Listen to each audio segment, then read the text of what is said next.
सभी साथियों का स्वागत है हमारे YouTube चैनल में।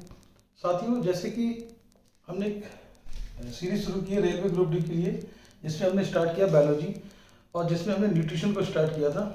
तो मैंने आपके लिए कार्बोहाइड्रेट इसमें करा दिया है। ठीक है, आज हमारा इसके बाद है फैट यानी कि बसा। ठीक है, प्लेलिस्ट में जाकर आप देख सकते हैं। देखिए, बसा की अगर बात करें तो बसा क्या होते हैं। बसा बसीय अम्ल एवं ग्लिसरॉल के एस्टर होते हैं। के एस्टर होते हैं।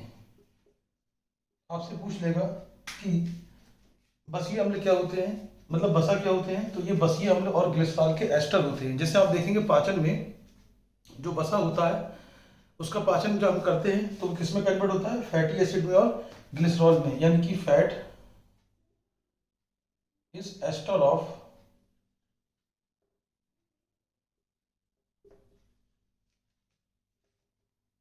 Fats are ester of fatty acid and glycerol.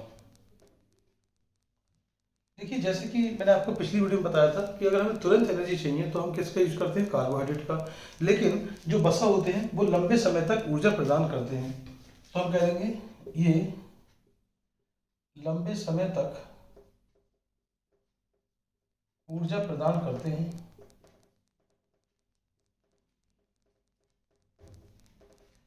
They provide long term energy. Long term energy.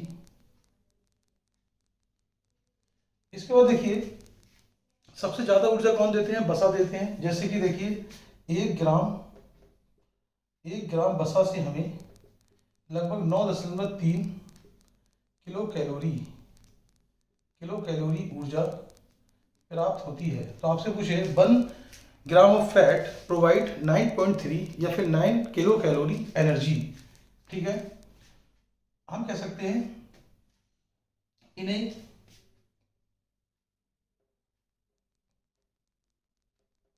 संचित ऊर्जा का इन्हें संचित ऊर्जा का स्रोत कहा जाता है।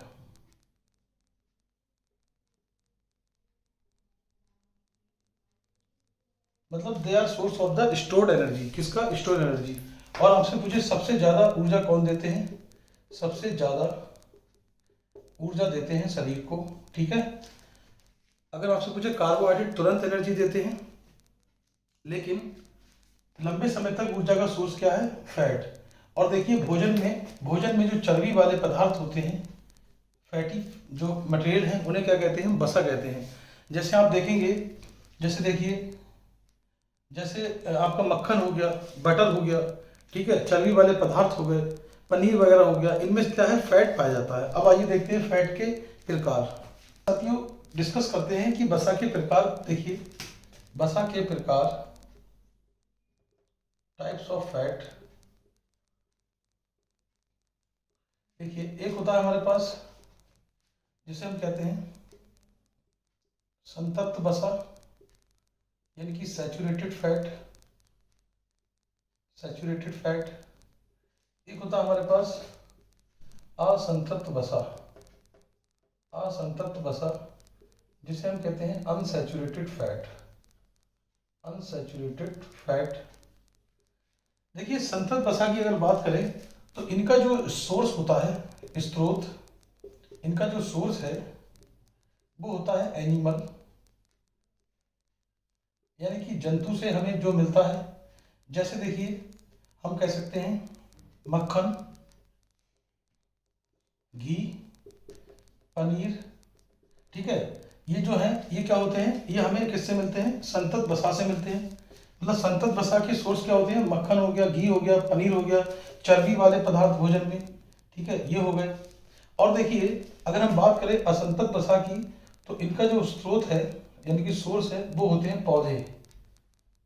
ठीक है, यानी कि प्लांट। जैसे हम कह सकते हैं सरसों का तेल, मस्टर्ड ऑयल,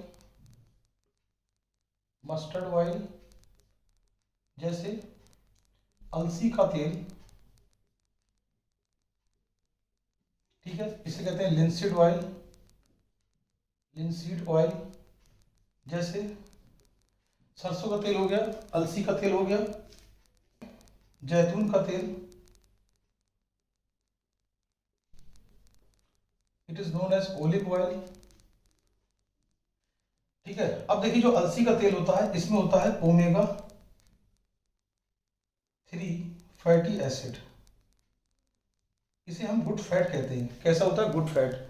जो हमें जंतुओं से मिलता है उनमें ज़्यादातर कैसे फैट होते हैं, वो शरीर के लिए ज़्यादा अच्छे नहीं होते हैं, अनिवार्य होते हैं। अनिवार्य कौन से होते हैं? जैसे संतत वसा, ठीक है, मतलब जरूरी होते हैं। तो ये फैटी एसिड जो है ओमेगा 3 फैटी एसिड, इसे गुड फैट कहते हैं। जैतून का तेल, अब देखिए इसमें क्या होता है, जबकि जैसे संतत वसा की बात करें तो इसमें मक्खन है, घी है, पनीर है, चर्बी है, मतलब सारे के सारे जो जंतु से मिल रहे हैं। लेकिन इसमें एक अपवाद होता है, एक्सेप्शन है, उसका नाम है नारियल का तेल, इसे हम कहते हैं कोकोनट ऑयल। देखिए ये किससे आ रहा है? प्लांट से। आना चाहिए था इसमें, लेकिन आया इसमें। क्यों? क्योंकि संतत वसा जो होते हैं वो सामान्य ताप यानी कि 25 डिग्री सेल्सियस पर कैसे पाए जाते हैं? ठोस अवस्था में पाए जाते हैं। तो हम कह सकते हैं संतत वसा सामान्य ताप, मतलब रूम टेम्परेचर 25 डिग्री सेल्सियस पर, 25 डिग्री सेल्सियस पर ठोस अवस्था में पाए जाते हैं, ठीक है। अगर बात करें यहीं पर तो यहाँ भी एक अपवाद है, उसे हम कहते हैं मछली का तेल, मछली का तेल यानी कि फिश ऑयल, ठीक है। ये क्वेश्चन एग्जाम में पूछता है कि मछली का तेल किस में आता है, तो आप सोचेंगे कि मछली तो एनिमल से आती है तो आप उसमें संतत वसा लगा देंगे, लेकिन ये गलती नहीं करनी है। मछली का तेल किस में आएगा? असंतत वसा में। क्यों? क्योंकि आप देखेंगे मछली का तेल नहीं जमता है, यही कंडीशन होती है असंतत वसा में। हम कहेंगे ये सामान्य ताप यानी कि 25 डिग्री सेल्सियस पर, सामान्य ताप मतलब रूम टेम्परेचर पर तेलीय अवस्था में पाए जाते हैं, तेलीय अवस्था में पाए जाते हैं, ठीक है। तो दोस्तों ये था फैट के बारे में। एक बार दोबारा रिवीजन करा दे रहे हैं कि वसा क्या होते हैं। देखिए तो वसा ग्लिसरॉल और फैटी एसिड के एस्टर होते हैं। अगर आपसे पूछ ले इनमें कौन सा बॉन्ड होता है बंद, तो कौन सा होता है? एस्टर बंद होता है।